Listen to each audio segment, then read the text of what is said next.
Ethan Cole almost didn't stop his car that night. He had a board meeting in 12 hours, a headache behind his eyes, and a woman kneeling in the rain who looked like she hadn't eaten in days. But something about the way she flinched when a stranger walked past her made him pull over. He had no idea that decision would unravel everything he thought he knew about power, money, and who really deserves to be loved. Before we dive deeper, let us know in the comments where you're watching from. We'd love to hear from you. And if you're new here, click on the subscribe button so you never miss any of our upcoming videos. Ethan Cole was 34 years old and ran one of the fastest-growing logistics companies on the East Coast. He had built it from nothing after his father's small trucking business went bankrupt, and he wore that history like armor. His father, Walter Cole, had spent 30 years driving routes up and down the coast, only to lose the business to a single bad contract and a partner who vanished with the company's savings. Ethan had watched his father age 10 years and 6 months, watched him sit at the kitchen table doing math that never worked out. That memory shaped every decision Ethan made afterward. He didn't trust easily. He didn't give handouts either, not because he was cruel, but because he had learned that the world rewarded people who worked, not people who waited. That belief would be tested on a Tuesday night in November, on a street corner 3 blocks from his office, in a rainstorm that had already flooded half the city. Ethan had left the office late, arguing with a supplier over the phone about a delayed shipment, his umbrella forgotten on his desk. The street was nearly empty except for a woman huddled against a shuttered bakery, a thin blanket wrapped around her shoulders, soaked through completely. He almost kept walking to his car. He told himself later that it was the sound of her coughing, dry and rattling, that made him stop. He rolled down his window after starting the engine and asked if she needed a ride somewhere warm. Her name, she told him, was Emily Hart. She was soaked through, her sneakers falling apart at the seams, and her hands shook so badly she could barely hold the coffee cup someone had left near her hours earlier, long since gone cold. She looked at him like she was trying to decide if he was dangerous or just foolish. People had offered her rides before, and not all of them meant well. "I don't have anywhere warm to go," she said quietly, and there was no self-pity in her voice, just exhaustion, the kind that comes from months of bracing for the next bad thing. That sentence stayed with Ethan the rest of the night, long after he'd dropped her off, long after he told himself it wasn't his responsibility. He didn't take her to a shelter, not at first. He drove her to a diner 2 blocks away, the kind with cracked vinyl booths and a bell on the door that jingled every time someone walked in. He ordered her a full breakfast, even though it was nearly midnight, and he watched her eat like she hadn't seen a hot meal in weeks. She didn't talk much. When she did, her sentences were short, careful, like she was rationing words the way she'd learned to ration food. She kept glancing at the door, an old habit from sleeping outside, always tracking who came and went. Ethan noticed her hands trembled less by the time she finished eating. He noticed a lot of things about her that night, but none of them told him who she really was. "You don't have to explain anything to me," Ethan told her, sliding a napkin across the table when she wiped her eyes. "I'm not asking you to owe me a story." Emily looked at him for a long moment, like she wasn't used to that kind of sentence. "Everyone wants a story," she said. "That's how people decide if you deserve help." Ethan shook his head. "Not me. You looked cold. That's enough of a reason." It was a small exchange, only a few lines, but it planted something between them, a kind of trust neither of them fully understood yet. Emily finished her food in silence after that, and when Ethan offered to pay for one night in a motel, she didn't argue. Over the next few weeks, Ethan found himself checking on Emily more than he meant to. He told himself it was simple decency, nothing more. He helped her get into a transitional housing program near the harbor, the kind with thin walls and a shared kitchen, but a roof that didn't leak and a lock that worked. He paid for her medical checkup out of his own pocket, quietly, the way he did most things that mattered to him.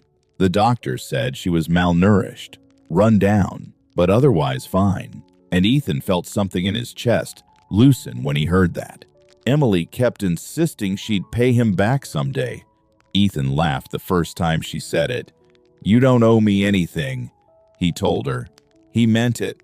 He had no idea how true that statement would turn out to be, just from the opposite direction he imagined. Emily settled slowly into a routine. She got a part-time job at a bookstore 3 blocks from the shelter, sorting used paperbacks and restocking shelves. A job that paid little, but gave her hours of quiet she said she desperately needed. She started sleeping through full nights again, something she hadn't done in almost a year. Ethan visited on weekends, sometimes bringing coffee, sometimes just sitting with her on the small bench outside the shelter while she talked about the books she was reading.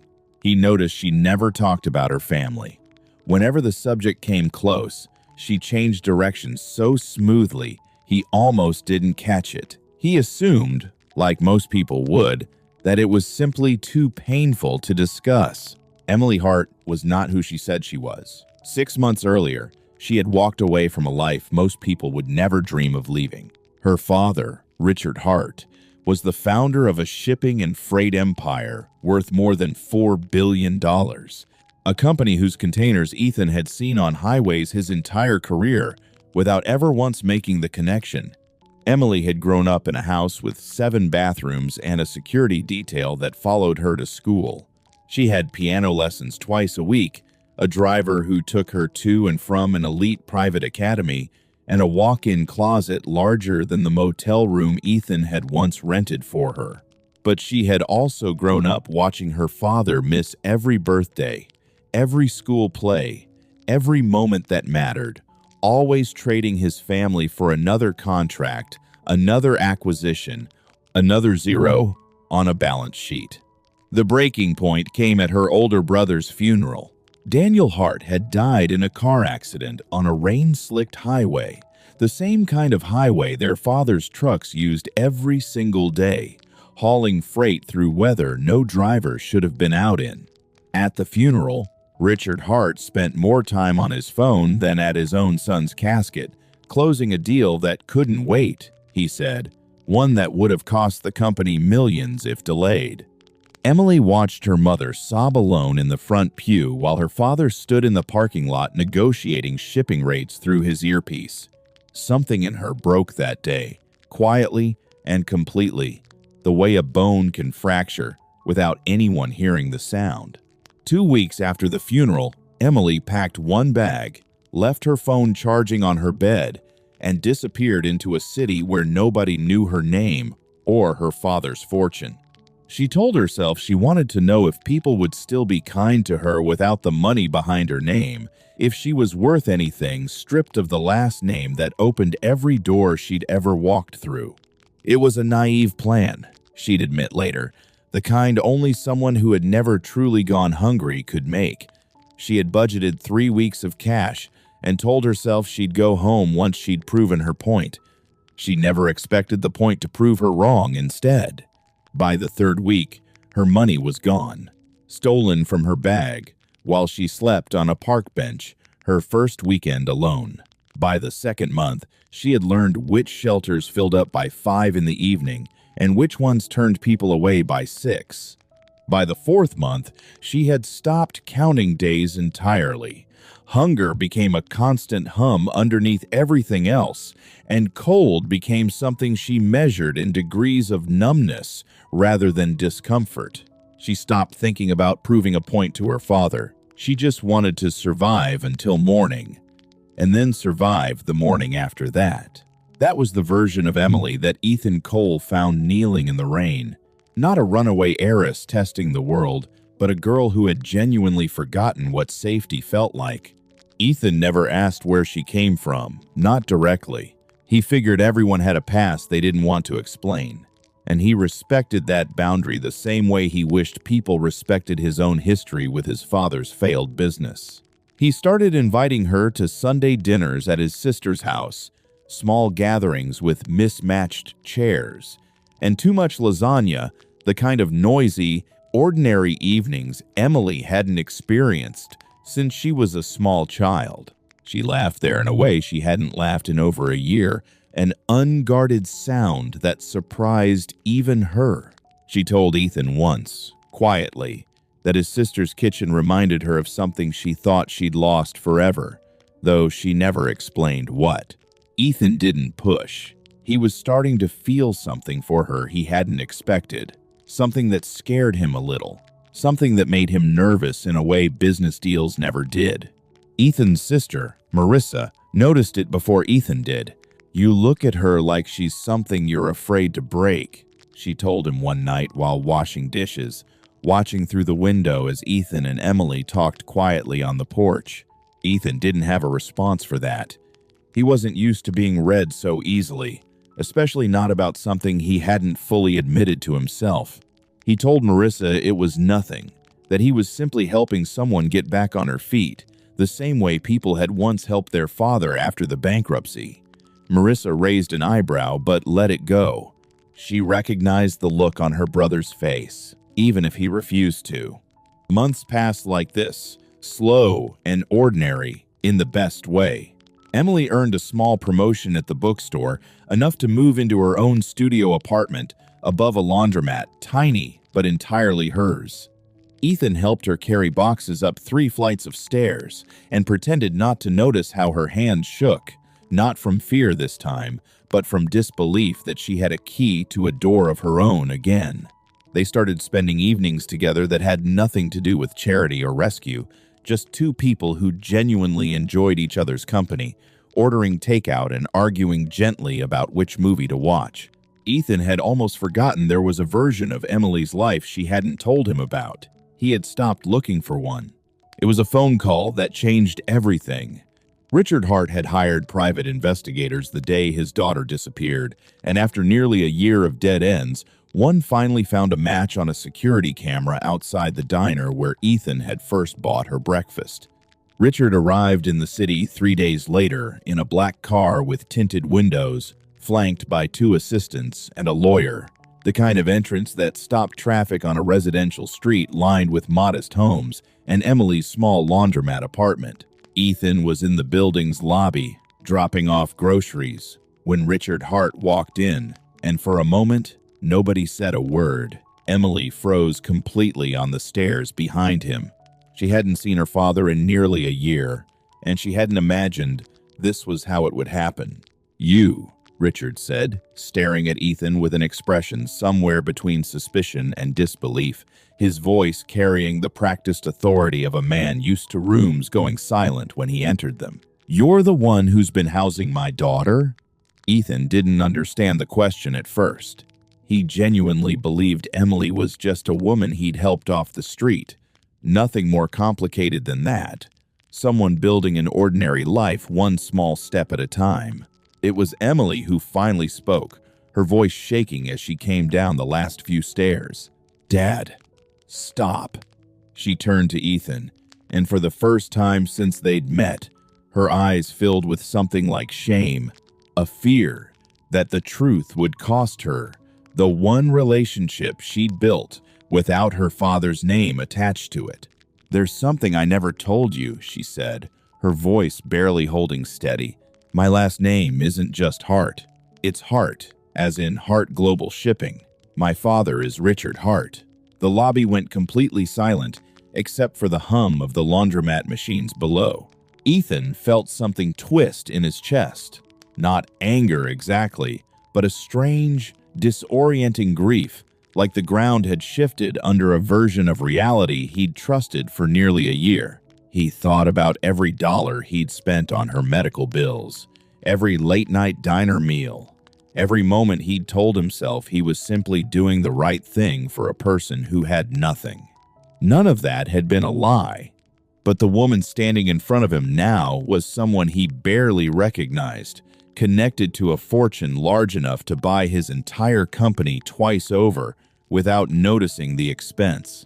"Why didn't you tell me?" he asked quietly, the question smaller and more wounded than he intended it to sound. Emily's answer came out as barely more than a whisper. "Because, For the first time in my life, someone was kind to me for free. Nobody wanted anything from me. Nobody was being nice because of who my father was. I couldn't risk losing that. Ethan didn't respond right away. He needed a moment to separate the woman he'd fallen for from the fortune standing behind her in a tailored suit, to understand that they had always been the same person, just missing one piece of information he'd never asked for because he'd never needed it before. Richard Hart, to his credit, didn't storm out the way Ethan expected, didn't immediately try to pull his daughter away and erase the last year like an inconvenience to be managed. He stood in that cramped lobby, looking at his daughter properly, perhaps for the first time in years, and something in his face cracked open, a stiffness giving way to something raw underneath. He admitted, in front of strangers, that he had read every incident report the investigators sent him, every account of nights she'd spent cold and hungry, and that each one had felt like a verdict on the kind of father he'd become. His voice broke slightly on the word verdict, a word Ethan suspected he'd never allowed himself to use about his own choices before. "I told myself the company was for you and your brother," Richard said, his composure slipping further with every sentence. "Every deal, every contract, I told myself it was building something for our family. But I built a family that couldn't stand to be around me, and I didn't notice until Daniel was gone, and you disappeared too." Emily's eyes filled with tears she'd been holding back for months. "I don't want your money," she told him. "I never did. I wanted you to notice I was gone." Richard didn't have a response for that, not one that felt adequate. He just nodded, his eyes wet in a way Ethan suspected very few people had ever witnessed, and reached for her hand. The weeks that followed were not simple. Emily didn't move back into her father's mansion, not right away, and Richard didn't push her to. She stayed in her small apartment above the laundromat, though she started taking Richard's calls again, tentative and careful, like two people relearning a language they'd once spoken fluently, before years of silence eroded it. Richard flew back twice a month instead of sending assistants in his place, small gestures that meant more than any amount of money could have. Ethan kept his distance for a while during this period, unsure of his place in a story that had suddenly grown so much bigger than the diner booth where it started. He told himself it made sense for Emily to return to her world eventually, the one with security details and inherited billions, a world that had never included someone like him and his father's failed trucking business. But Emily didn't disappear from his life, and that surprised him more than anything else that had happened. 3 weeks after the lobby confrontation, she showed up at his office, not in borrowed clothes from a donation bin, but in a simple coat, still humble, still unmistakably herself despite everything that had changed around her. She told him her father had offered to fund a foundation, one focused on transitional housing programs exactly like the one that had sheltered her during the worst months of her life, and she wanted Ethan to help run it, not because of who her father was, but because of who Ethan had been to her when he had absolutely nothing to gain from helping a stranger in the rain. "You didn't help me because I was worth something," she told him, standing in his office doorway with a kind of steadiness she hadn't had a year earlier. "You helped me when I was worth nothing to anyone, including myself. That's not something my father's money can buy, and it's not something I'm willing to walk away from." Ethan didn't know what to say at first. He thought about his own father, about the neighbors and old colleagues who had quietly helped Walter Cole rebuild after the bankruptcy, not because it benefited them, but because kindness sometimes moves in directions nobody expects it to. He simply nodded and told her he'd need a few days to think about leaving his own company. He didn't need a few days. He already knew his answer.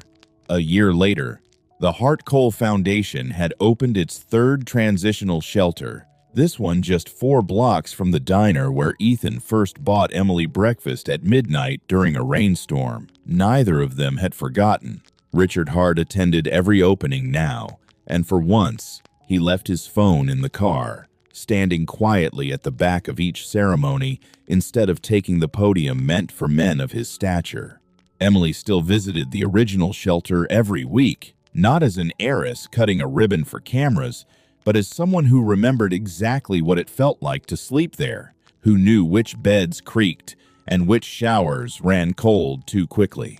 She and Ethan built something slower and steadier than the fairy tale version of their story, something rooted less in rescue and more in two people who had both, in their own ways, been starving for something honest long before they ever met. Walter Cole, Ethan's father, attended the third shelter's opening too, standing near the back in his old work jacket, watching his son cut a ribbon for a building that would keep people warm through winters the way nobody had ever helped him during his own hardest year. He didn't say much that day, but he hugged Ethan longer than usual afterward, and Ethan understood exactly what that hug meant without needing a single word attached to it. Some debts, he realized, don't get repaid to the person who paid them. They get repaid forward to someone else entirely, someone kneeling in the rain who has no idea their whole life is about to change because a stranger decided to stop the car. Before we end tonight's story, we want you to sit with this for a moment. How many people in your own life have you judged by their circumstances without ever knowing their real story? Would you have stopped your car that night, in the rain, for a stranger who had nothing to offer you back? And if it had been you kneeling on that street corner, hiding a past nobody would believe, would you have wanted someone to simply be kind without needing to know why you needed it? Let us know in the comments below. We read every single one, and we'd love to hear which part of Emily and Ethan's story stayed with you the longest.